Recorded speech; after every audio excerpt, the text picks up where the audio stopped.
Today, I'm preparing for a pelagic birding trip out of Westport, Washington, where I'll be going out into the open sea to view and take pictures of birds. These trips take you miles offshore, and it was important to make sure I had all my camera settings prepared before we left.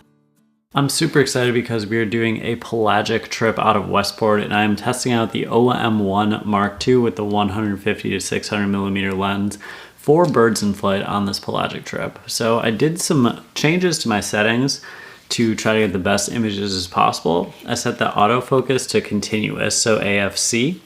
I have stabilization on the lens, and then it's on autofocus. And then I have it set from 10 meters to infinity. So I just set kind of the priority at further than 10 meters away. If something's closer, then I might flip it to the other one that is up to 10 meters, but I think things are gonna be a little further away.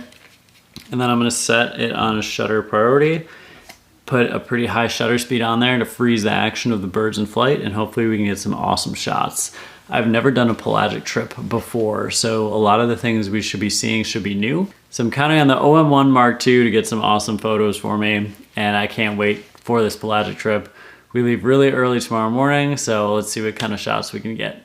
My brother Ryan and I, along with our friend John, arrived at the Westport Marina early the next morning and boarded our ship, the Monte Carlo. The crew briefed us on what to expect, which included going far into the ocean, with trips normally going about 28 to 35 miles out. We left the safety of the harbor and started seeing new species, the first being the iconic sooty shearwater. The wave action made photography difficult, and it took a little bit of time to get used to. My first couple shots were pretty rough, but eventually I started getting a few that I liked. All of the photos you'll see in this video were shot in JPEG and are only cropped. No other editing has been done to them. For the first part of our trip, I lowered my shutter speed a little to let more light in since the sun was just starting to rise. Even with that adjustment, the photos were still a little bit dark. Additionally, the 150 to 600 millimeter lens with the 2x crop you get from a micro 4/3 camera functionally made it a 300 to 1200 millimeter setup, which came in handy when identifying faraway species and helped confirm our lifer Pomeranian Jaeger. Just got lifer Pomeranian Jaeger, that's awesome. It is very choppy, it's very hard to take media out here. Definitely some people looking a little seasick. It's been a really cool experience, really hard to take media though. A lot of boat movement. But the sooty shearwaters have been incredible because that was something we heard about on the big year. So seeing any bird mentioned in the big year is always cool. Trying to kind of hang on for dear life here while filming. As we got further away from shore, I continued using the OM1 Mark II to get pictures of new birds we saw. Multiple times, the spotters on the boat even came over to look at my photos in order to help confirm identifications of some of the birds. Derek's camera has been instrumental because everybody keeps referencing it for ID assistance after we see birds from a distance. Eventually, we happened upon a shrimp boat, which was a jackpot for seabirds, with pink-footed shearwaters and black-footed albatrosses standing out as particularly photogenic species. Additionally, the bird's eye autofocus on the OM1 Mark II really helped to make sure the bird's eye and head stayed sharp, as you can see in these in-flight shots.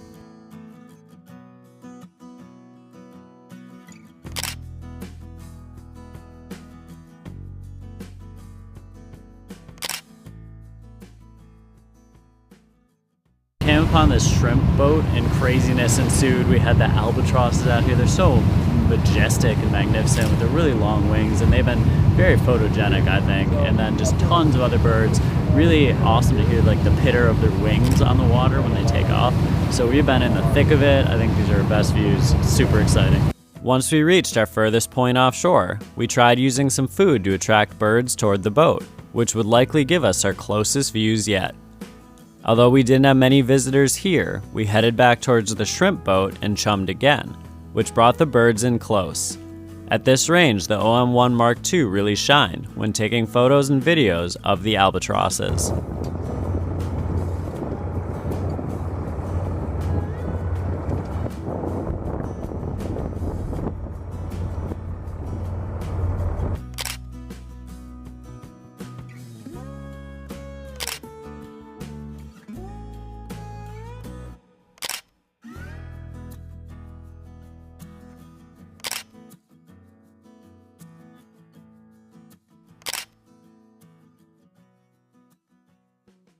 We just had an epic experience. We stopped by one of the shrimping boats, and then we chummed a little bit behind, and the albatross came right in. The shearwaters were there. So it was just awesome. Best views we've got, best media. It was like the ideal experience out here on this pelagic. After having our close-up experience, we headed back towards shore, and I was able to get a few more shots before we docked and departed the boat. Overall, the OM1 Mark II with the 150 to 600mm lens was a perfect combo for not only photographing birds on the boat, but was also essential for getting a positive ID on certain species. If you want to see more from our pelagic trip, or learn more about the OM1 Mark II, check out the links in the description below, and thanks for watching. We'll see you next time on Badgerland Birding.